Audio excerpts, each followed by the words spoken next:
Deus, nós te louvamos, Senhor, por mais um domingo que nos reunimos para aprender a Tua palavra, para estudarmos a Tua lei, que o Senhor possa iluminar nossa mente e nosso coração nessa tarde e que possamos sair daqui, Senhor, capacitados pelo Teu Espírito Santo para podermos cumprir os Teus mandamentos. No nome de Jesus. Amém. Bom, hoje nós vamos estudar o sétimo mandamento, né? Ontem nós encerramos o estudo sobre o sexto mandamento, tá? Quem não viu as aulas do sexto mandamento, tá lá no grupo da Juban, os links, tá? Das gravações no YouTube. Então são 5 partes a aula. Essa foi uma aula grande, foram divididas em 5 partes, né? Porque a gente viu o que é que o sexto mandamento ele não proíbe e o que o sexto mandamento ele proíbe, né? Então vimos que o sexto mandamento ele não proíbe a legítima defesa, a pena de morte e as guerras justas, né? E vimos lá o conceito do que é uma guerra justa. E vimos que o sexto mandamento, só quer dizer sétimo mandamento. O sexto mandamento, ele proíbe o suicídio, ele proíbe o aborto, ele proíbe a eutanásia, que foi o que a gente viu ontem, ele proíbe qualquer sentimento de ira, ele proíbe qualquer sentimento de ódio, ele proíbe aquelas frases como fulano morreu para mim, né? Então, veja que o sexto mandamento, ele vai muito além do que só simplesmente tirar a vida física de uma pessoa deliberadamente, ok? Então, depois assiste lá, qualquer coisa eu reenvio novamente os links das aulas sobre o sexto mandamento. E hoje nós vamos ver o sétimo mandamento, né? Uma das coisas que nós temos observado nesses estudos sobre os 10 mandamentos é que existe uma ampla aplicação e implicação em torno deles, né? Às vezes a gente acha que o mandamento é muito simples, mas quando a gente vai ver os desdobramentos deste mandamento, a gente vê que tem muito mais coisa. E o sétimo mandamento também é dessa mesma forma. Então, vê comigo aí, Êxodo capítulo 20, versículo 14.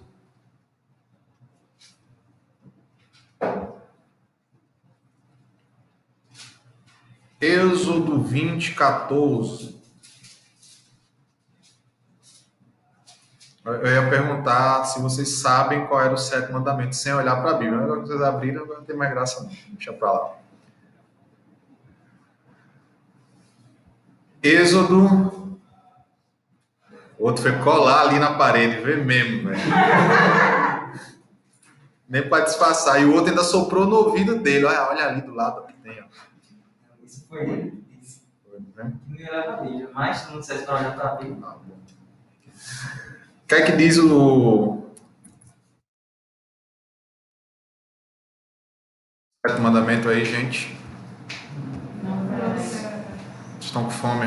Lancharam antes de ir para a igreja? Não adulterarás, certo? Outros textos que irão nortear o nosso estudo hoje é o texto de Mateus, capítulo 5, verso 27 ao 28.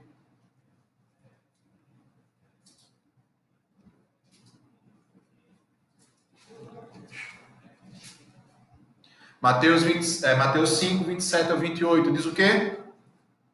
Quem achou aí, Lê? Ouviste que foi dito aos antigos, não cometerás adultério.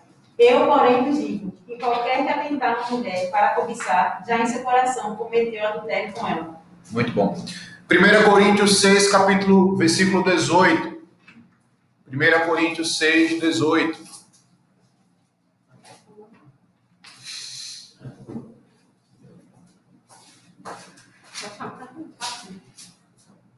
Está ali do lado de Lili. 1 Coríntios 6, 18. Diz o quê? Fugir da impureza. Qualquer outro pecado que a pessoa cometer é fora do corpo. Mas aquele que pratica a imoralidade é fora do corpo. Ok. Então veja, esses textos irão nortear o nosso estudo hoje, tá? Bom, O sétimo mandamento, ele é um mandamento de extrema importância para os nossos dias, tá? Eu sei que quem é solteiro deve estar se perguntando, poxa, mas o mandamento está dizendo não adulterarás, tá? Mas eu não sou casado, nem tampouco namoro, o que é que isso tem a ver comigo? Aguenta aí que vocês vão descobrir o que é que tem a ver com vocês, tá? Então, existe hoje uma grande urgência na compreensão deste pecado que o mandamento está proibindo ser feito, que é o adultério, tá? Isso porque na nossa sociedade, não só a questão do adultério, mas os pecados de natureza sexual, eles estão cada vez mais comuns e toleráveis, né? Esse fim de semana teve o caso aí da cantora Marília Mendonça que faleceu nesse acidente de avião.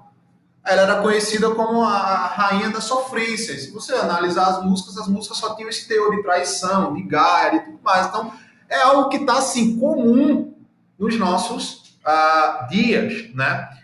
Oi. Isso aí está tão comum que Bruna contou para a gente essa semana, também para ali, que aqui no Moarama tiraram os bancos públicos porque estava acontecendo atos de pessoas praticando lá na praça pública. Uhum. Aí tiveram que tirar as pessoas lá, porque o adultério frequece. Mas acontece. A maioria das tramas amorosas nas produções artísticas envolvem sempre adultério, né? Pega, por exemplo, as novelas da Rede Globo.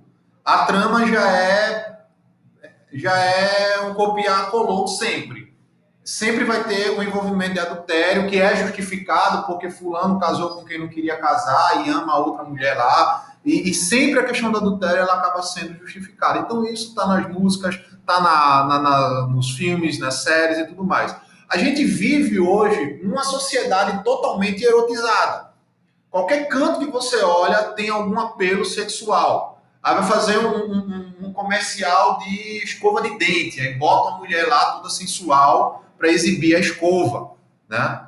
Aí vai fazer comercial de qualquer coisa, tem um apelo sexual. Então, propaganda, série, filme, novelas, tudo isso está permeado ali na nossa cultura, na nossa sociedade.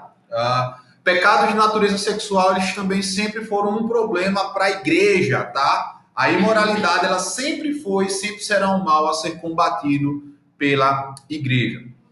Como igreja, nós estamos numa guerra cultural desde a década de 60.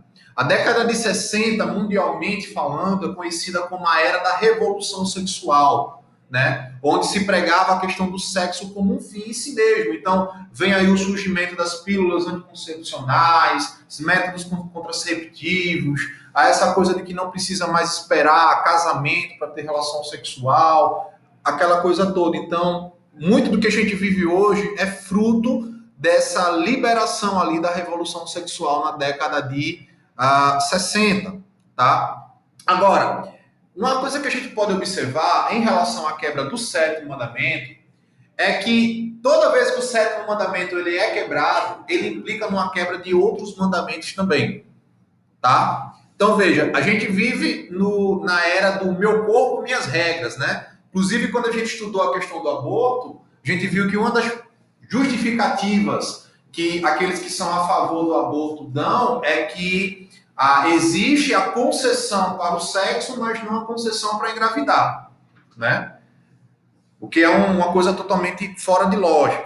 Então, ao citar essa frase, meu corpo, minhas regras, você simplesmente está dizendo, eu sou o Senhor de mim mesmo. Então, isso é uma quebra do primeiro mandamento. Porque você adora a si mesmo. Ô, Matheus, eu me lembrei de uma coisa sobre o aborto. Que tem um movimento aí que é feministas católicas. Vamos ver isso. E aí tem uma placa que elas colocaram lá dizendo que até Maria foi consultada para ter o Filho de Deus. Por que não a gente? Uns argumentos que vão... Mano do céu. É bronca. Galera... Então, veja, os nossos relacionamentos pessoais também, eles podem se tornar um ideal divino, tá? No qual nós procuramos no nosso namorado, nossa namorada, no nosso marido, nossa esposa, suprir as nossas necessidades morais e espirituais. Então, isso é uma quebra do segundo mandamento. Ser degenerado, desregrado na área sexual pode implicar em destruição da família, não só da sua, mas da de outras pessoas. Veja quantas famílias são destruídas por causa da questão do adultério. Quebra do princípio familiar do 5º mandamento. A quebra do 7º mandamento poderá também implicar em doenças sexualmente transmissíveis que podem levar à morte. Implica numa quebra do 6º mandamento. Não matarás. Nós vimos que qualquer tipo de negligência para conosco ou para com o outro implica numa quebra do 6º mandamento. A quebra do 7º mandamento especificamente também é uma quebra do 10º mandamento que nós iremos ver. Tá? Então veja, note que a quebra do 7º mandamento ela implica num efeito dominó. Você só não quebra o mandamento do não adulterarás, você quebra outros mandamentos que estão ali atrelados a eles. Então hoje a gente tem por objetivo compreender as extensões do 7º mandamento, observar os pecados concernentes à impureza sexual e entender o padrão de Deus para a vida sexual, tá? Uma coisa que nós podemos notar é que algumas coisas e alguns pecados, eles nunca mudam com o passar do tempo. Existe um padrão dentro disso daí, tá? As eras mudam, mas o homem continua o mesmo, continua sendo pecador. Lógico que hoje, com a tecnologia, nós temos muito mais acesso a essa questão do pecado sexual. Na minha época de adolescente, para você ter contato com algum conteúdo pornográfico, era quase uma operação do FBI, né? Você tinha que ou pedir para alguém maior de idade numa banca de revista comprar uma revista pornô, ou você se arriscava a vergonha de ir lá comprar. Tinha que ser numa banca de revista que você não fosse perto de casa, você não fosse conhecido, ir lá comprar, torcer para o vendedor de boas vender para você, ainda tinha a operação de levar para casa, esconder dos seus pais. Hoje, 2 cliques, você tem aí acesso a milhares, centenas de conteúdos dos mais variados dessa questão sexual. Seja a pornografia hard, que é a mais pesada, seja aquela pornografia soft, seja aquela pornografia assim que a galera acha que não é nada, tipo ficar curtindo foto de mulher de biquíni no Instagram. Tá? É nos intervalos, né, Matheus? Que você bota uma coisa que não tem nada a ver. Isso. Nos intervalos. Exatamente. Então, veja, a grande parte dos pecados que antigamente eles eram rejeitados assim, pela sociedade, hoje eles são aceitos como comuns, né? Normais, fazem parte do dia a dia. Certo. Para a gente compreender o 7º mandamento, por que isso é importante para nós, tanto casados, como namorados, como solteiros, nós precisamos olhar para Gênesis. Mais especificamente, Gênesis capítulo 1, verso 26 a 31, e Gênesis 2, do 18 ao 25. Vamos dar uma olhadinha lá em Gênesis, para a gente entender por que Deus ele deixou este mandamento. Gênesis capítulo 1, 26.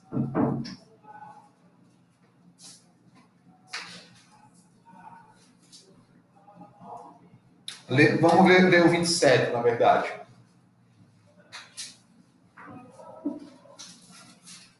Gênesis 1. Gente, vocês estão com dificuldade de achar Gênesis, é isso mesmo. Assim Deus criou o ser humano à sua imagem. Que ajuda aí, Ariane.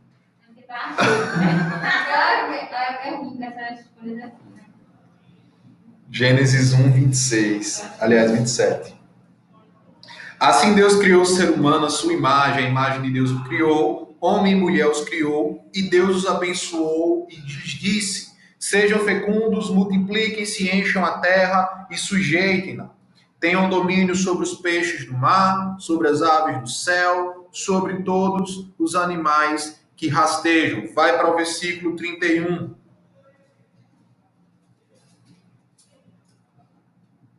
Deus viu tudo o que tinha feito e eis que era muito bom. Agora vai para o capítulo 2, versículo 18. O Senhor Deus disse ainda: não é bom que o homem esteja só, farei para ele uma auxiliadora que seja semelhante a ele. Havendo, pois, o Senhor Deus formado da terra todos os animais do campo e todas as aves do céu, trouxe-os a Adão para ver que nomes lhe daria. E o nome que lhes desse seria o nome dos seres vivos, esse seria o nome deles. O homem deu nome a todos os animais domésticos, aves do céu, todas as aves dos animais selvagens, mas para o homem não se achava uma auxiliadora que lhe fosse semelhante. Então o Senhor Deus fez cair um pesado sono sobre o homem. Este adormeceu, tirou-lhe uma das costelas e fechou o lugar com carne. E da costela que havia tirado do homem, o Senhor formou uma mulher e levou até ele. E o homem disse: esta afinal é osso dos meus ossos, carne da minha carne. Será chamada varoa, porque do varão foi tirado. Por isso o homem deixa pai e mãe e se une à sua mulher, tornando-se uma só carne. Ora, um e outro homem e sua mulher estavam nus e não se envergonhavam. Então vejam, quando a gente olha o relato de Gênesis, da criação do homem e da mulher, uma das coisas que a gente nota é que um dos maiores presentes que Deus deixou para sua criação máxima, que foi o homem, foi o casamento e o sexo. Tá? Note como não existe dentro daquilo que dos relacionamentos que a gente vê nas escrituras, outro relacionamento que possa ser tão íntimo, doce, cheio de vida e alegria quanto um relacionamento conjugal. Pelo menos deveria ser assim. Esse foi o padrão que Deus criou, tá? E nenhuma experiência ela é tão íntima e poderosa no relacionamento conjugal quanto o sexo, tá? Isso tudo porque Deus ele criou casamento e sexo dentro desse padrão para ser desta maneira, tá? Então, tendo em vista isto, é lógico que o diabo se interessa quando o assunto é sexo e casamento. Ele visa destruir esse padrão criado por Deus. Então, note que quanto melhor é o presente de Deus para a sua criação, mais eles estão propensos a serem distorcidos e pervertidos pelo mundo, pela carne e pelo diabo. Note que dentro da nossa sociedade caída, casamento e sexo são as duas áreas que são mais atacadas, mais distorcidas, mais pervertidas. Lógico, tem outras, mas veja, pegue, por exemplo, essas militâncias de esquerda, como, por exemplo, o movimento LGBT, movimento feminista, esses governos totalitários que tentam controlar a família e a vida das pessoas, eles atacam justamente essa base aí. Mas como eu falei, você pode pensar, bom, Matheus, ó, beleza, entendi, mas tipo, eu não sou casado, não tenho nem namorado nem namorada, ou eu tenho namorada, mas tipo, não vou casar agora. O que é que isso tem a ver comigo? Tá? O que é que esse entendimento do sétimo mandamento tem a ver comigo? Calma, pequeno gafanhoto, que a gente vai chegar lá. Então, o sétimo mandamento ele não é uma tarefa a ser cumprida apenas por casados, mas também por solteiros, tá? Então, para a gente compreender o teor, o significado da quebra dele, a gente precisa ter uma compreensão correta e bíblica acerca do que é o casamento. Gênesis... Sempre. Eu pensei que alguém estava fazendo uma pergunta, velho. Gênesis 2, do 18 ao 25, nós podemos notar algumas coisas acerca da compreensão do que é o casamento, o significado do casamento, do padrão que Deus estabeleceu. Primeiro, foi Deus quem estabeleceu o casamento. Não engula essa ideia de movimento feminista, de movimento de homossexual, disso, daquilo outro, de que o casamento foi uma invenção de uma sociedade patriarcal e belelê, balalá, blá, blá, blá, blá, blá, blá, blá, blá, blá. Não foi. Quem instituiu o casamento foi o próprio Deus. Foi ele que celebrou o primeiro casamento da humanidade. E o padrão que ele constituiu, que a gente vai ver, foi homem e mulher. Passou disso, é procedência maligna. Então, isso é ponto definido, tá? Não engulam essa conversinha de que, foi a sociedade que impôs casamento. Foi não, balela. Foi Deus que criou o casamento. É padrão dele. Segundo, existe um componente essencial para compreendermos a essência do casamento, que é a complementaridade. O que vem a ser isto? Essa questão da complementaridade. Veja, Deus ele cria o casamento de tal maneira que homem e mulher se completam de uma forma única. Ambos se completam. Vejam isso no versículo 18, do capítulo 2. Não é bom que o homem esteja só. Farei para ele uma auxiliadora que lhe seja semelhante, ou seja, alguém que complete o homem aí na sua missão. Aí você vai lá para o versículo 20 e você vai ver que Adão olhou para o redor e só tinha animais, e os animais tinham seus pares. Todos tinham seus pares, todos tinham um complemento. Então, naquele momento, não havia nada ali na criação que pudesse, de forma adequada, completar Adão. Tá? Aí, o que foi que Deus fez? Deus criou um outro animal que não existia para complementar Adão? Não. Deus criou um outro Adão para complementar Adão? Não. Deus criou o que foi? Deus criou a mulher, tá? Deus criou a mulher. Agora, observe o verso 21 e 22, o que é que vai dizer. Mais precisamente, 21 e 22. Então o Senhor Deus fez cair ele sobre um pesado sono sobre o homem, e este adormeceu. Tirou-lhe das costelas e fechou o lugar com carne. Esse ato de Deus tirar da costela de Adão para formar a mulher, já indica essa questão de complementaridade, tá? E da costela que havia tirado do homem, Deus formou uma mulher e a levou até ele. E o homem disse, afinal, essa é osso dos meus ossos, carne da minha carne, será chamada varoa, porque do varão foi tirado. A gente perde um pouco a compreensão do que acontece aqui por causa da nossa tradução no português, tá? Quando Adão ele fala no versículo 23, isso daí, afinal, essa é osso dos meus ossos, isso aqui está no formato de poesia hebraica. Então, Adão, ele compõe ali uma poesia para Eva naquele momento ali. Note que nas nossas traduções diz, carne da minha carne será chamada varoa, porque do varão foi tomado ou tirado. No hebraico, a gente compreende melhor isso daqui, porque a palavra varoa é a palavra ishá, e a palavra varão é a palavra ish. Então, ishá, varão, varoa. O que é que a Bíblia ela quer nos ensinar? Que nesse ato de Adão chamar Eva de ishá, de varoa, existe ali uma complementaridade na maneira em que ela foi formada. O nome que Eva recebe se adequa exatamente ao papel dela de complementar e auxiliar Adão. Daí deriva a questão da mulher receber o sobrenome do marido ao casar. É um sinal dessa complementaridade aí. Tá? Então, notem que quando homem e mulher eles se unem em um relacionamento de uma só carne, no contexto do casamento, isso não é somente uma união carnal, mas é um reencontro. Adão e Eva, como Ish e Ishá, foram feitos um para o outro, literalmente, ali. Note que isto é um padrão que Deus estabeleceu e criou. Qualquer desvio disso é quebra desse padrão divino. Por isso que nós não podemos aceitar a questão de casamento homossexual, casamento de trisal, quadrisal, quintusal, e por aí vai.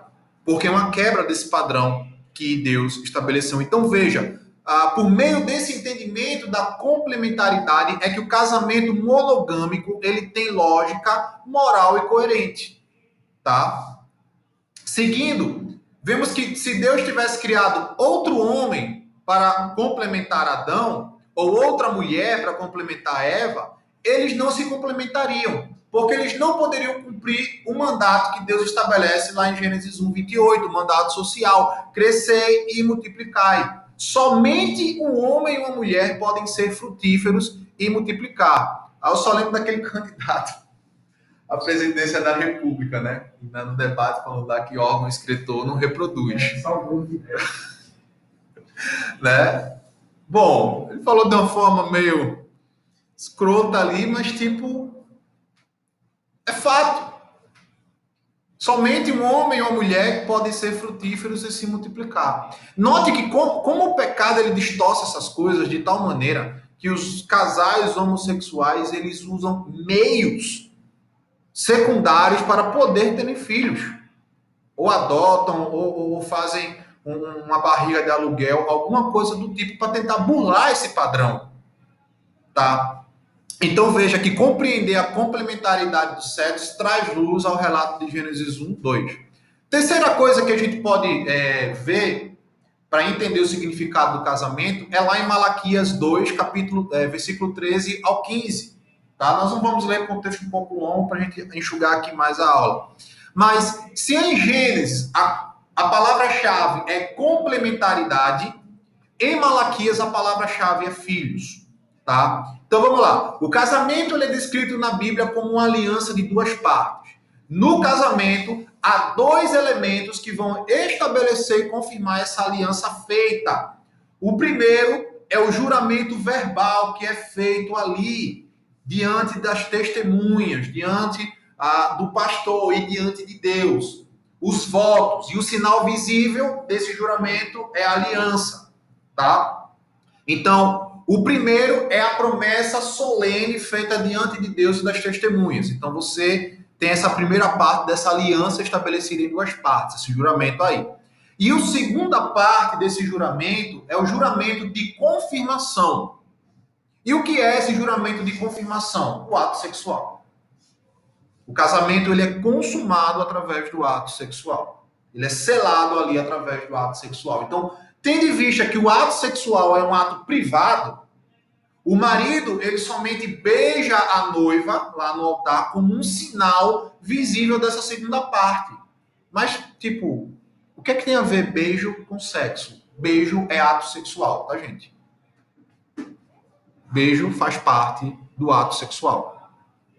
A Bíblia deixa claro isso daí. Se você for ver, analisar, fazer a hermenêutica dos textos lá de Cantares, fica claro isso daí. Então, cuidado com os beijos. Então, esse ato do beijar ali na cerimônia é só uma substituição momentânea até que quando eles estiverem a sós, eles venham consumir esse ato aí do matrimônio. Então, o matrimônio ele só é selado e consumado após o ato sexual. Então, a construção do ato sexual assina e sela essa aliança entre essas duas partes. Então, veja, Deus ele designou o casamento para ser um tipo de relacionamento que sempre vai resultar biologicamente em uma nova vida. Há quem diga que o propósito último e final do casamento é a procriação. Isso é parcialmente correto, tá? Porque se fosse assim, os casados só poderiam ter relação sexual se tivessem a certeza de que iriam gerar um filho ali, tá? O propósito do casamento é sim a procriação, mas também o prazer mútuo através do sexo, tá? Através do sexo. Agora, lógico, um casamento sem referência a filhos está errado. Um casal cristão não pode deliberadamente escolher não ter filhos. É uma quebra do mandato social. Não estou falando de adiar uma gravidez, tipo, casou agora, eu quero passar 2 anos aí, depois eu penso em ter filhos. Não estou falando disso. Estou falando, me casei e não quero ter filhos nunca na minha vida. Então não tivesse casado. Porque existem dois propósitos para o casamento: procriação e prazer mútuo, tá? Agora, salva aí por questões de saúde, entre outras coisas, mas aí. Então, é incorreto conceber um casamento sem referência a filhos. Então, por definição, casamento é um tipo de união a partir do qual filhos poderão ser concebidos, tá? Em resumo, o casamento é um pacto entre duas pessoas cujo compromisso de uma só carne é um tipo de união que vai produzir uma descendência piedosa, tá? Uma descendência piedosa. Note que isso é um padrão estabelecido por Deus. Quebrar o padrão estabelecido por Deus é pecado. Quarto, o relacionamento de Cristo com a igreja é um padrão do relacionamento do homem com a mulher. Efésios capítulo 5, do 22 ao 25, e 31 ao 32 vai mostrar claramente isso. Então veja, Deus planejou que marido e mulher cristãos se unissem de tal maneira que essa união de Cristo e a igreja pudesse ser simbolizada. O casamento, galera, é uma dramatização da relação de Cristo com a igreja. Um casamento cristão fala muito a não cristão sobre quem é Cristo e quem é a igreja. Um casamento cristão que não dá testemunho do evangelho passa para o mundo um mau testemunho acerca da relação de Cristo com a sua igreja. Por exemplo, um marido que é infiel, cristão, ele vai estar passando para o mundo que Cristo também é infiel com a sua noiva. Uma mulher que não é submissa ao seu marido vai estar passando para os outros que a igreja ela também não é submissa ao seu Senhor, que é Cristo. Então isso é muito sério. Então veja que o argumento que Paulo ele vai usar ali é que o homem ele ama, lidera e se sacrifica como Cristo. Homens solteiros daqui, se você não estiver disposto a amar, liderar e se sacrificar pela sua futura esposa, como Cristo fez pela igreja, nem invente de iniciar um relacionamento amoroso. Nem invente. Só assuma o compromisso com a garota se você estiver disposto a amá-la como Cristo amou, apesar dos pecados, das falhas dela, a liderar ela como sacerdote do seu lar e a se sacrificar por ela sempre que necessário, como Cristo fez pela igreja. Mulheres, a mulher, no argumento de Paulo, deve se submeter e respeitar ao seu marido, assim como a igreja respeita e se submete a Cristo. Então, meninas, se vocês não querem se submeter aos seus maridos, nem respeitá-los, também não entrem em nenhum relacionamento amoroso. Aprendam o que é a submissão bíblica e esse respeito dentro do casamento. Diga. A defraudação emocional é um tipo de adultério? Sim. A defraudação emocional é um tipo de adultério? Sim. Explica, tu que é psicóloga. É quando a pessoa tem expectativas por alguém, por exemplo, da corda, essa pessoa está finalmente apaixonada, aí ela cai fora. Ela tem expectativa para aquela pessoa, mas não tem interesse em se relacionar com ela. Não só a defraudação emocional, Lili, mas também a defraudação física. Quando, por exemplo, o casal de namorados começa ali a trocar beijos e carícias e a coisa começa a esquentar. Então, isso é uma defraudação física. Por quê? Porque você não vai atender a necessidade nem dele, nem dela naquele momento. Então, o corpo vai sentir aquilo dali. Então, veja que Paulo, ele não anteviu dois indivíduos de qualquer sexo atuando como Cristo e a igreja. Mas ele vai mostrar ali que o marido deve zelar como Cristo e a mulher se submeter como a igreja. Não existe mais ninguém dentro daquele relacionamento ali. É dois, é monogâmico, homem e mulher. Novamente, é um padrão, gente. Mateus, eu não concordo com o princípio de submissão. Você chega em casa, abre a Bíblia, ajoelha e fala isso para Deus. Porque foi o padrão que ele estabeleceu. Ah, eu não concordo com isso. Abre a Bíblia, dobra os joelhos e vai falar com Deus, porque foi Ele que estabeleceu esse padrão, não foi a igreja. A igreja só ensina isso daí. Então veja, a lógica de Efésios 5 nos indica que nós não podemos inserir 2 homens e 2 mulheres e obter esse mesmo mistério que Paulo está falando ali. Muito mesmo a mesma imagem completa do Evangelho. Não dá. Esse negócio de trisal, quadrisal, dupla, não rola. Isso é quebra do padrão que Deus constituiu. Então vamos lá. Nós construímos Diga. Para falar de poligamia, como é que fica a questão de alguns personagens bíblicos que praticaram a poligamia? Abraão, Jacó, e alguns, acho que muitos, dos reis de Israel. Como é que se explica isso? Pendura aí que a gente vai falar isso no final. Está dentro do final. Então veja, nós construímos aqui uma breve compreensão bíblica acerca do casamento. O casamento foi criado por Deus. É uma relação de complementaridade sexual de um homem e uma mulher, visa prazer mútuo e procriação, e o marido e a esposa manifestam o mistério de Cristo e da igreja. Então, esse é o padrão bíblico de casamento. Estabelecido por Deus, complementaridade sexual, visa prazer mútuo e procriação, e representa ali o mistério de Cristo e a igreja. Uma vez compreendida este padrão acerca do casamento, o 7º mandamento ele começa a fazer sentido como algo que vai além de um simples decreto divino de não trair. Há uma lógica moral que guia o 7º mandamento, fazendo com que todo o tipo de impureza sexual, como adultério, fornicação, bestialidade, homossexualidade, prostituição, seja uma violação deste padrão divino.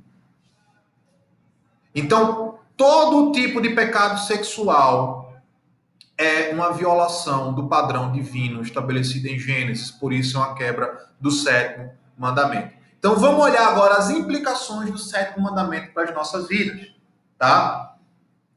As implicações e aplicações. O 7º mandamento, ele fala muito mais do que só simplesmente evitar pequenos pecadinhos sexuais, tá? Ele tem por objetivo proteger a dádiva do casamento e promover o florescimento da família. O 7º mandamento, ele envolve muito mais do que a proibição de trair o cônjuge. E para a gente entender isso, a gente vai olhar algumas passagens do Novo Testamento e algumas palavras-chave que são utilizadas nessa passagem. A primeira passagem é de Marcos, capítulo 7.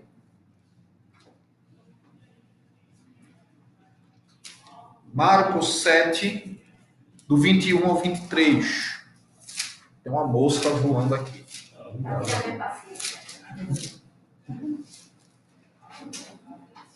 Marcos, capítulo 7, do 21 ao 23.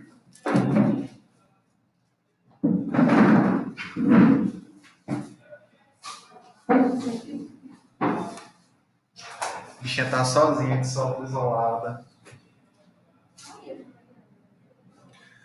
Mas Jesus lhe disse: deixe primeiro que os filhos se fartem, porque... Poxa, espera aí, eu escrevi errado aqui. É Mateus 7.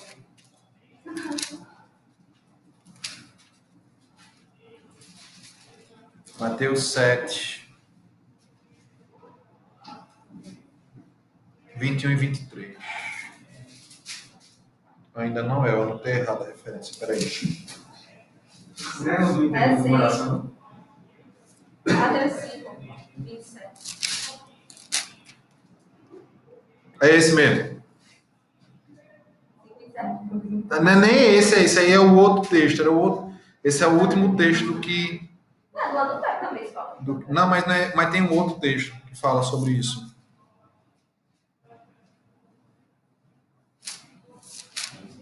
Peraí. Deixa eu ver se eu marquei aqui na minha Bíblia.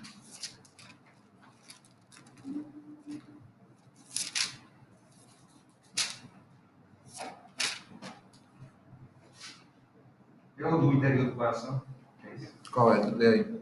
O do interior do coração e procede. Isso. Mais pensamento. Qual é a referência? É Marcos 7. Marcos 7? Marcos Eu estava certo. Marcos 7, 21. Ah, 21. Eu estava olhando errado aqui. Estava olhando por 28. Porque dentro do coração das pessoas é que procedem os maus pensamentos, as imoralidades sexuais, os furtos, os homicídios, os adultérios, a avareza, as maldades, o engano, a libertinagem, a inveja, a blasfêmia, o orgulho, a falta de juízo e todos os males que vêm de dentro e contaminam a pessoa. Então veja, Jesus vai dizer que dentro do coração do homem é que procede toda sorte de mal. Né? Uma lista bem aí legalzinha, né? Então, a expressão imoralidade sexual ali, ela é a tradução da palavra porneia. Palavra porneia que origina a palavra pornografia. A definição de porneia é relações sexuais ilícitas, prostituição, falta de castidade ou fornicação. Um erudito do Novo Testamento chamado James Edward, Jonathan Edwards, mas é James Edward, afirma que porneia era um termo que podia ser encontrado na literatura grega referindo-se às práticas sexuais ilícitas, dentre elas o adultério, a fornicação, sexo fora do casamento, a prostituição e a homossexualidade. Em resumo, porneia é toda a prática que implica na quebra do padrão que foi estabelecido por Deus lá em Gênesis em relação ao casamento e à pureza sexual. Então, se o sexo ele é para ser desfrutado dentro do matrimônio, qualquer coisa feita fora disso, qualquer porneia feita fora disso, é uma quebra desse padrão estabelecido por Deus. Agora, eu estava vendo uma matéria na internet recentemente que está crescendo no mercado produtos eróticos para crente, para casais. Vocês conhecem isso? Vi. E aí? Vi. Olhe, vamos lá. Questão de produtos eróticos para crentes. Não é um pecado em si, mas revela algo no coração de quem procura. Tá? O problema está nos produtos? Não, o problema está no coração. Por que você procura aquilo dali? Tá entendendo? Então, muitos vão ser movidos a procurar aquilo dali por conta de experiências com a pornografia. E aquilo fica incutido na mente. Tá? Então, o problema maior está no coração. Né? Complicado é isso. Então, veja, Paulo aqui ele vai usar... Oi. O que seria falta de castidade? Falta de castidade? Masturbação. Seria uma falta de castidade. Que entra justamente nesse ponto da porneia. Tá? Então veja que o que Marcos vai falar aqui, aliás, o que Jesus vai falar aqui em Marcos é que todo tipo de imoralidade sexual é uma quebra do 8º mandamento. Então, se você acessa um site pornô, você está quebrando o 8º mandamento. Se você olha para uma menina na rua e deseja ela sexualmente, você está quebrando o 7º mandamento. Por aí vai. Se você curte uma foto de uma menina de biquíni no Instagram, você está quebrando o 8º mandamento. Tá? Segunda palavra, segundo texto, é o de 1 Timóteo, capítulo 1, verso 8 a 11.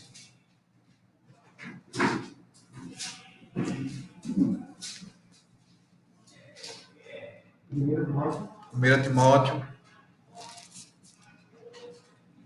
Ele está disputando com o pastor Ciro para ver se fala mais alto. Menino. Está sem microfone. 1 Timóteo, capítulo 1, verso 8 ao 11.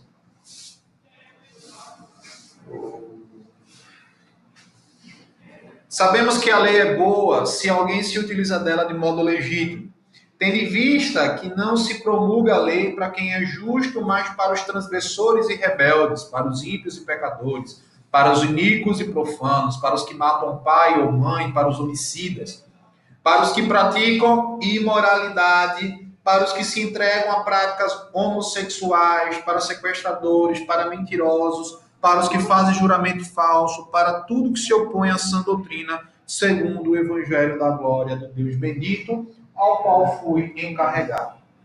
Então veja, nesse trecho aqui, é perceptível que Paulo ele está passando pela segunda tábua da lei.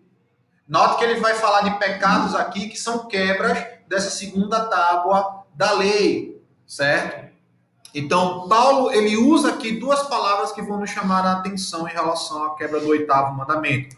A primeira é imoralidade sexual. Aqui ele não vai usar a palavra porneia, ele vai usar a palavra pornós, tá? Que é uma derivação da raiz porneia. Vai significar a mesma coisa.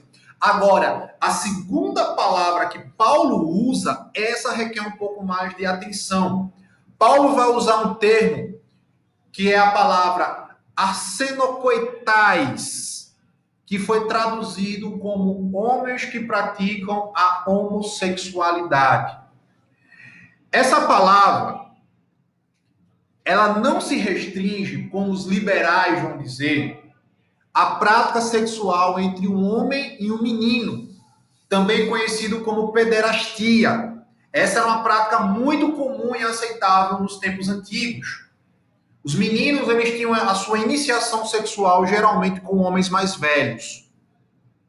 Que no Brasil havia uma cultura antigamente, né, o pai, geralmente interior, né? O menino completa 15 anos, uma idade aí, leva o menino para um cabaré, para ter a iniciação sexual dele. Isso era uma prática muito comum. Na antiga Grécia, a prática era um homem fazer a iniciação de um menino, que era chamado de pederastia, tá? Isso era pecado. Se Paulo tivesse em mente só essa questão da pederastia, ele não teria utilizado essa palavra que eu falei, arsenokoitais. Ele teria utilizado a palavra paiderastes. Ao invés disso, ele usa a palavra arsenokoitais.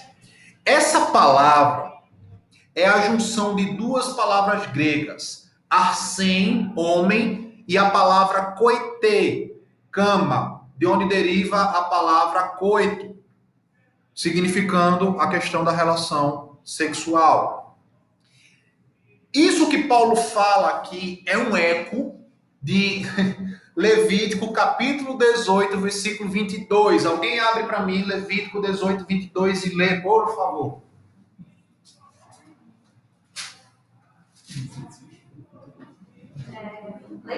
Sim. Não se deite com o homem como quem se deita com a mulher, é repugnante. Agora Levítico 20, versículo 13. Se o homem se deitar com outro homem, como quem se deita com uma mulher, ambos praticaram algo repugnante. Terão de ser executados, pois merecem a morte. Na Septuaginta, que foi a tradução do Antigo Testamento do hebraico para o grego, tá? Esse trecho de Levítico foi traduzido da seguinte maneira: Roshan koimate metar asenos koitem gnaikos. Traduzindo, quem se deitar com o homem como uma mulher. Então, Paulo, ele cunha um novo termo. Essa palavra asenokoite é utilizada só duas vezes, lá em Coríntios e aqui em Timóteo. Então, Paulo, ele usa 1 Coríntios 6, 9. Ele usa essa palavra não somente para condenar a prática sexual de um homem com menino, mas para desaprovar todo tipo de prática sexual com pessoas do mesmo sexo. Em resumo, gente, o Novo Testamento trata a prática homossexual como a quebra do oitavo mandamento. O homossexualismo, ele não é um pecado só porque é a questão da prática sexual de duas pessoas do mesmo sexo. É porque é uma quebra de um padrão divino. Assim como qualquer quebra de padrão divino é pecado. Assim como a mulher que é insubmissa ao marido é uma quebra de padrão divino, ela está pecando. Assim como o marido que não lidera a sua mulher, não a ama, não se sacrifica por ela, é uma quebra de um padrão divino, está pecando também. Isso viola aquilo que Deus estabeleceu de forma natural. Por isso que o homossexualismo ele é pecado diante das Escrituras. Como qualquer outro pecado de natureza sexual. E a terceira palavra que nós vamos ver, aí sim, Mateus capítulo 5, versículo 27 a 30. Mateus 5, 27 a 30. Alguém pode ler, por favor? Ouvistes que foi dito, não adulterarás. Eu, porém, vos digo, qualquer que olhar para uma mulher com intenção impura no coração, já adulterou com ela. Se o teu olho direito te faz tropeçar, arranca-o e lança de ti, pois te convém que se perca um dos teus membros e não seja todo o corpo lançado no inferno. E se a tua mão direita te faz tropeçar, corta e lança de ti, pois te convém que se perca um dos teus membros e não vá do teu corpo para o inferno. Ok. A terceira palavra que nós temos, nós já vimos porneia, a senocoites, e agora a terceira palavra é a epitimo, que foi traduzida dessa maneira aí, com intenção sensual. Tá? A palavra epitimo, ela traz o sentido de desejar, cobiçar e ansiar sexualmente uma pessoa. Note que Jesus não está dizendo aqui que é errado a gente notar a beleza de alguém. Não é errado, tá? Até porque, tipo, quando Vinícius se interessou por Kelly, ele teve que olhar a beleza dela, né? O inverso, eu não sei como aconteceu, mas, né? Porque se hoje não tem beleza nem formosura alguma, meu filho, né? Imagina há 20 anos atrás, né? Então, veja, Jesus não está proibindo isso. Até porque, se a gente se interessa por alguém, a gente vê algo fisicamente também que atrai a nossa atenção. O pecado ocorre quando esse notar torna-se um epitimo, ou seja, uma cobiça no sentido sexual, um desejo, uma cobiça persistente que vai o induzir a um pensamento lascivo, ou seja, um pensamento de cunho sexual. Então, comece a imaginar coisas ali. Por isso que a masturbação, ela é pecado. Fora do casamento. Dentro do casamento, no ato sexual, não é pecado. Fora do casamento, é pecado. Porque dentro do ato sexual faz parte da questão da troca de carícias. Tá? Por isso que ela não é pecado. Fora do casamento, é pecado. Por quê? Porque você vai imaginar, você vai desejar. Ninguém se masturba pensando numa cachoeira. No alface. Né? Você precisa de algo para lhe estimular. Não convite. Então, é justamente uma quebra do sétimo mandamento, porque é feito com base nesse desejo, nessa cobiça. Seja se você entrou no site pornô, seja se você viu alguma garota na rua com alguma roupa sensual e levou essa imagem com você para casa. Vice-versa, tá, gente? Eu toco mais no lado dos homens, porque nessa questão de pecado sexual, o homem acaba sendo sempre muito mais vulnerável. Porque, biologicamente falando, o homem ele é estimulado pelo que ele vê. Mulher é estimulada pelo que ela escuta, pelo que ela sente. É todo um conjunto de emoções que estimulam ela. O homem é muito mais pelo que vê. Mas hoje a gente vive num momento em que tanto homem como mulheres sofrem desse mal que é a pornografia. Tanto é que a indústria pornográfica ela tem migrado as suas investidas para o público feminino, com a chamada pornografia leve, que é justamente aquela pornografia que tem uma historinha ali no meio e tal, e no fim culmina sempre na questão do sexo explícito. Matheus, uma vez eu vi um casal no prédio, era a família meu, eles falaram, eles já são casados há vários anos, eles falaram que para pimentar a relação, eles viam pornografia. Como é que é? Viam pornografia para pimentar a relação. Uhum. Eu não duvido que seja a prática de teste também. Pode Tem alguns crentes que eu duvido nada que faça isso Sim. para o argumento da comunidade, ela escolha que está errado. Né? Com certeza. É quebra do sétimo mandamento. Porque você está inserindo a outra coisa dentro da relação. É uma quebra do padrão. Você está buscando uma estimulação fora do casamento para poder ter aquele momento ali de intimidade. Entendeu? Então, entra nesse ponto aqui do epitimo.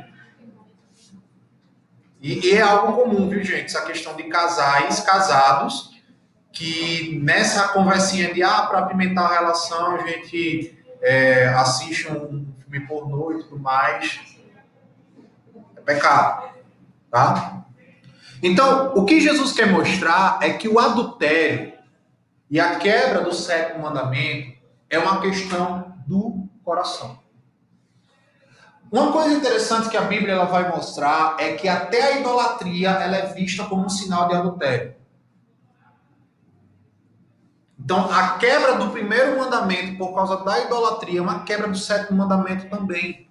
Veja que sempre Deus ele vai relacionar a idolatria do povo com o adultério. Então, o Novo Testamento, ele mostra que, ainda que a gente não venha cometer o ato físico com o nosso órgão sexual, ainda assim poderemos ser culpados de quebrar o sétimo mandamento por causa dos nossos pensamentos, fantasias, leituras, cliques, afeições e tudo mais. Por isso que é um mandamento que é muito urgente de ser tratado nas igrejas.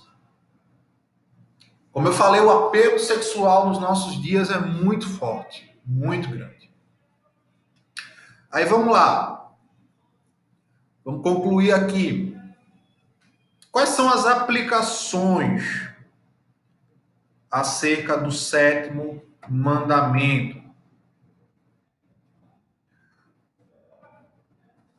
Primeiro, a gente viu que o sétimo mandamento, ele engloba aí questão do sexo antes do casamento, pornografia, bestialidade. Bestialidade é relação sexual com animais, tá, gente? Isso acontece. É nojento, mas acontece. Homossexualismo, orgias sexuais, sexo com mais de uma pessoa, infidelidade conjugal, poligamia. O que foi isso? Ainda bem. Poligamia. Agora, vamos abrir aqui um parêntese para a pergunta de Vini sobre a questão da poligamia. A poligamia ela era aceita por Deus nos tempos bíblicos? Bom, quando a gente estuda a teologia bíblica e o Antigo Testamento, a gente vê que as evidências históricas que haviam nos primeiros milênios mostram que Deus ele não concordava com a poligamia. Lembre-se que em Gênesis, Deus ele estabelece um padrão de monogamia. Então, não entra poligamia aí, tudo mais. De toda a era patriarcal, tá? A Bíblia ela só vai mencionar 4 casos, era patriarcal. Lembre-se que você tem a era patriarcal, a era dos reis, a era teocrática, a era monárquica, tá tudo isso dentro do rei de Israel. Então, a era patriarcal, só há 4 casos que a Bíblia menciona questão de poligamia, que é o caso de Naor, irmão de Abraão, que tomou uma concubina, Gênesis 22, 24. Aí temos o caso de Abraão, que possuiu temporariamente a serva egípcia Agar, e isso causou sérios problemas para ele. Problemas que se estendem até hoje, na Guerra de 2 Povos. Né? Lá em Gênesis 16, 1. Esaú, que tomou 3 mulheres para si, e Jacó, que foi forçado a casar com 2 irmãs. Note que Jacó só ia casar com uma, mas ele foi enganado pelo sogro, acabou casando com uma, depois teve que passar mais tempo trabalhando para poder casar com a que ele realmente amava.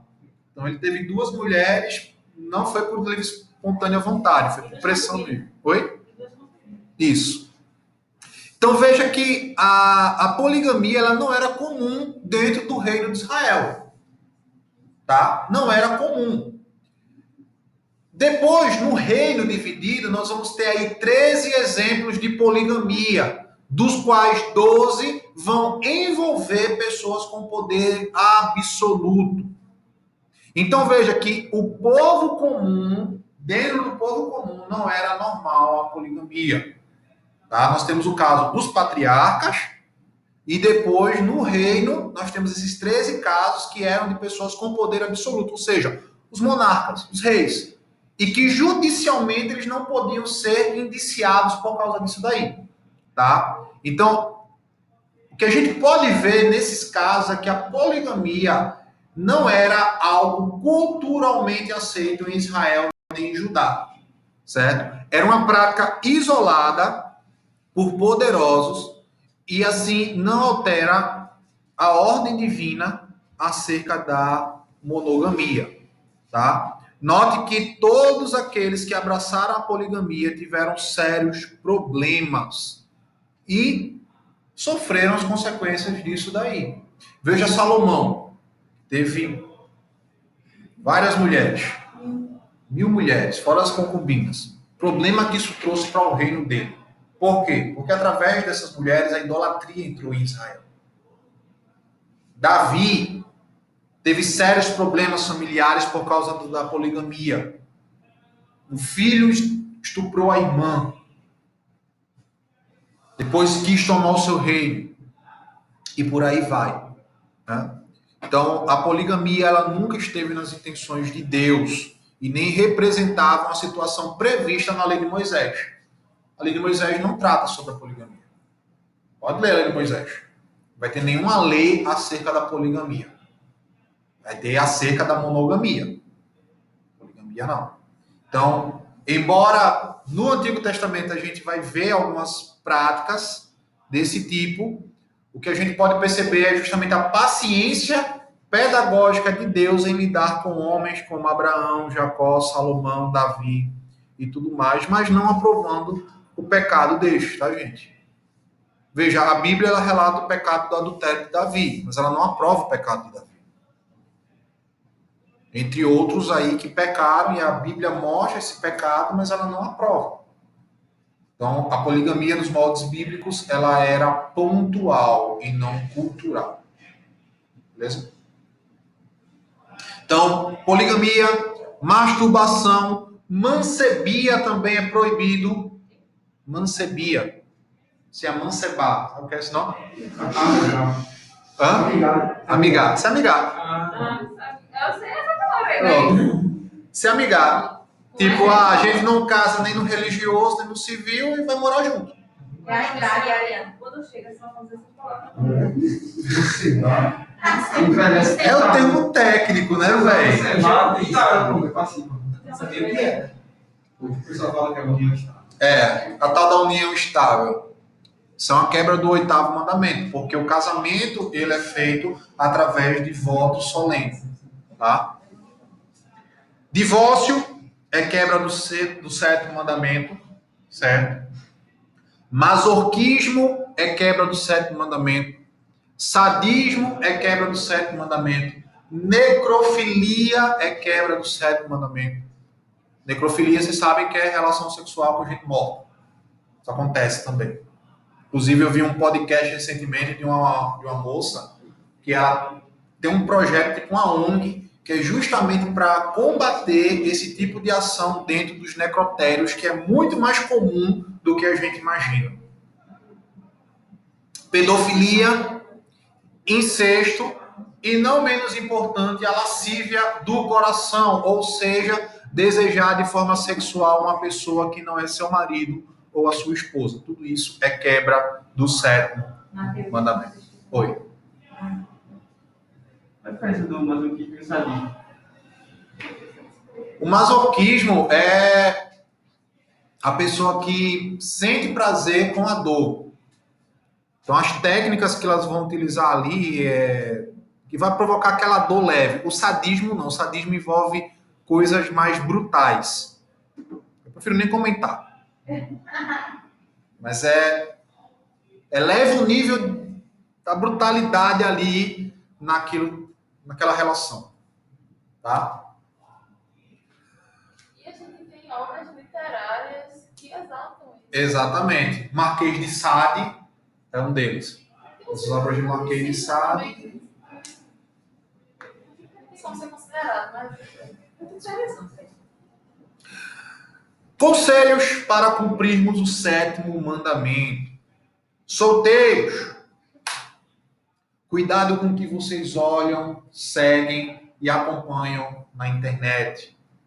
Meninos, cuidado com coleguinhas que vivem postando foto de biquíni em rede social. Lembre-se, homem é estimulado pelo que vê, tá? E uma simples imagem pode levar você a cair. Fuja de tudo aquilo que tem aparência do mal. Quando Cristo fala, se teu olho esquerdo te faz pecar, arranca, não é literalmente não, você vai arrancar o olho não, tá? Nenhum doido aí fez aí lá no Oriente Médio. Rapaz, banda de lá. De lá, de lá. É tipo, é fugir. É arrancar. É melhor você ficar sem seguir tal pessoa na rede social do que seguir e acabar pecando, quebrando o 7º mandamento. Meninas, cuidado com a roupa que vocês vestem. Lembre-se que o modo de vocês se vestirem muitas vezes vai denunciar o que está no coração de vocês. Por vezes, o modo que você se veste vai fazer com que alguém caia em pecado, quebrando o 7º mandamento. Então, cuidado com roupas muito justas, muito decotadas, muito curtas, muito sensuais, porque isso pode implicar que alguém quebre o 7º mandamento ao olhar o seu corpo e lhe desejar sexualmente. Meninos, cuidados com os cliques na internet, conversas de grupo de WhatsApp, conversas com colegas de escola, colegas de rua. Cuidado com as olhadelas para outras meninas. Como eu falei, não é pecado admirar a beleza de uma menina, mas cuidado para isso não se exceder. Vivam a solteirice de vocês para a glória de Deus, mantendo uma vida de santidade, fugindo da aparência do mal. Sei que cada vez mais isso tem se tornado difícil para nós. Oi. Eu estava lembrando de um exemplo sobre o adultério mesmo, que recentemente eu conheci todas as partes de que um casal estava. Como é que eu deixa eu ver? Estava em adultério, assim, os dois são casados dentro da igreja, e aí o cara que foi o adúltero, ele tocava no grupo de louvor dessa igreja, manteve 2 anos de relacionamento com a pessoa que era do louvor também, e ninguém acreditava na esposa traída. Ela percebia os olhares maldosos, mas ninguém acreditava nela.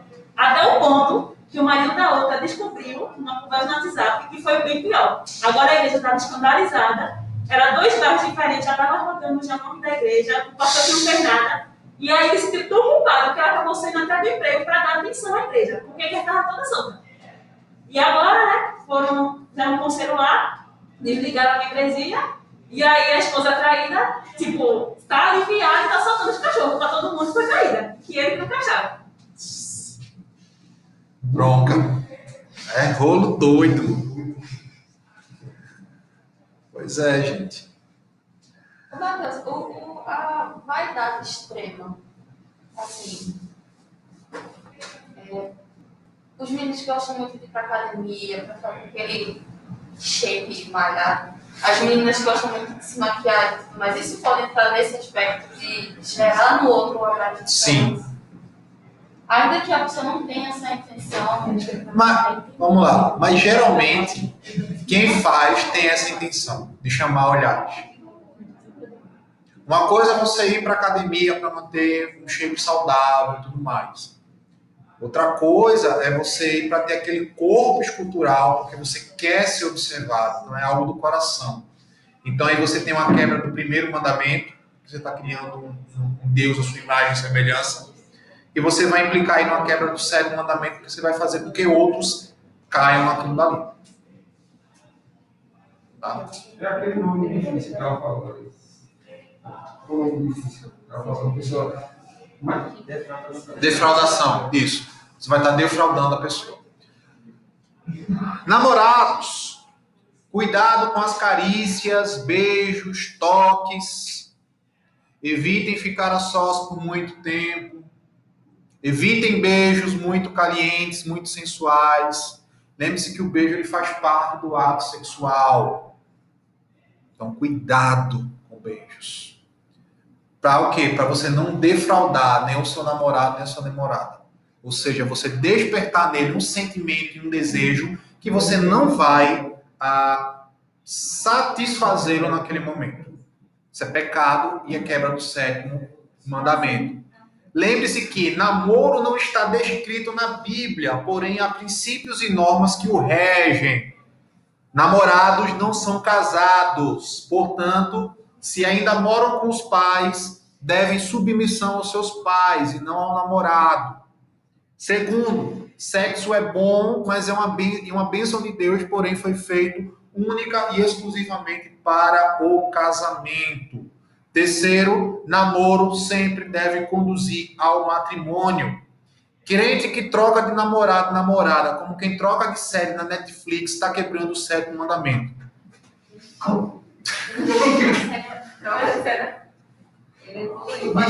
Eu vou fingir que eu não vi isso. Tá? Só inicie um relacionamento amoroso com uma pessoa se você estiver disposto a ir para o altar com aquela pessoa. Não invente entrar em um relacionamento amoroso para curtir, para passar tempo, para ver se lá na frente você vai casar. Não. Por isso que é importante, antes de você começar um namoro, você construir uma amizade com essa pessoa que você está interessado. Antes de eu começar a namorar com Júlia, nós éramos amigos. A gente conversava bastante, trocava bastante ideia. Depois do tempo foi que a gente percebeu que estava se gostando um do outro, que foi. Então, cuidado com isso. Namoro não é passatempo. Quem troca de namorado, como quem troca de série da Netflix, não gostei mais dessa série não. Acabou a temporada dessa série, vou assistir outra. Tá quebrando o 7º mandamento. Tá? E tá defraudando o outro. Casados, finalmente, sigam os conselhos bíblicos de Hebreus 13:4, que diz: digno de honra entre todos seja o matrimônio, bem como o leito sem mácula, porque Deus julgará os impuros e adúlteros. Então, dentro do seu relacionamento, dentro do seu casamento, mantenha a santidade que Deus estabeleceu para esse meio, cultivando essa intimidade sexual, tá? 1 Coríntios 7, do 3 ao 5. Marido, conceda a esposa o que lhe é devido, também semelhantemente a esposa ao seu marido. Paulo está falando de relação sexual aqui. A mulher não tem poder sobre o seu próprio corpo, e sim o marido. Também, semelhantemente, o marido não tem poder sobre o próprio corpo, e sim a mulher. Não vos priveis um dos outros, salvo por mútuo consentimento por algum tempo, para vos dedicardes à oração e novamente vos ajuntardes, para que Satanás não vos tente por causa da incontinência. E vos digo isso como concessão e não por mandamento. Desfrutem para a glória de Deus esta dádiva, que é o casamento e o sexo. Desfrutem dessa intimidade sem vergonha um do outro.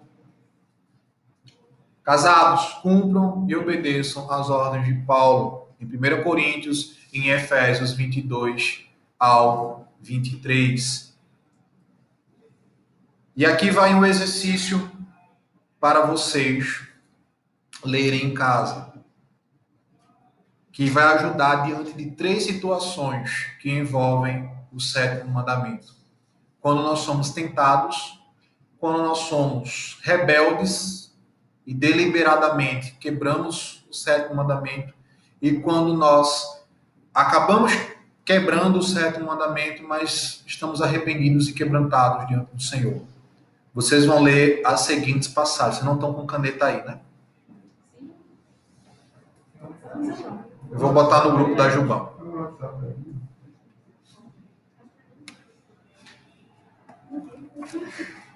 Vou botar aqui no grupo da Jubão. Beleza. Dúvidas? Tranquilo? Questão do 7º mandamento. Vamos começar a cantarolar aquela musiquinha. Cuidado, olhinho com o que vê.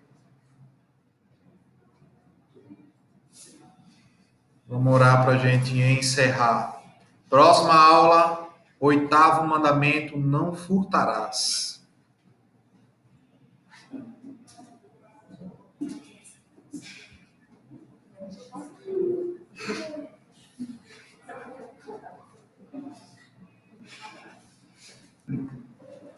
Está lá no grupo. Oremos. Deus, nós te louvamos, Senhor, pela tua palavra que é rica, que é eficaz. Essa tua palavra que nos ajuda a fortalecer a nossa vida, nosso espírito. Nós oramos pedindo que teu Santo Espírito nos ajude, Senhor, nas lutas contra todas as tentações sexuais que nos são acometidas todos os dias, Senhor. Que o teu Espírito Santo nos ajude a manter uma vida de santidade e pureza sexual. Seja nós solteiros, namorados ou casados, o Senhor nos ajude, Pai, a não quebrar o 7º mandamento, a não ferir o padrão divino que o Senhor estabeleceu. Que nossos relacionamentos sejam para glorificar o teu nome. Conduz o culto logo mais, que teu nome seja glorificado. Em nome de Jesus. Amém.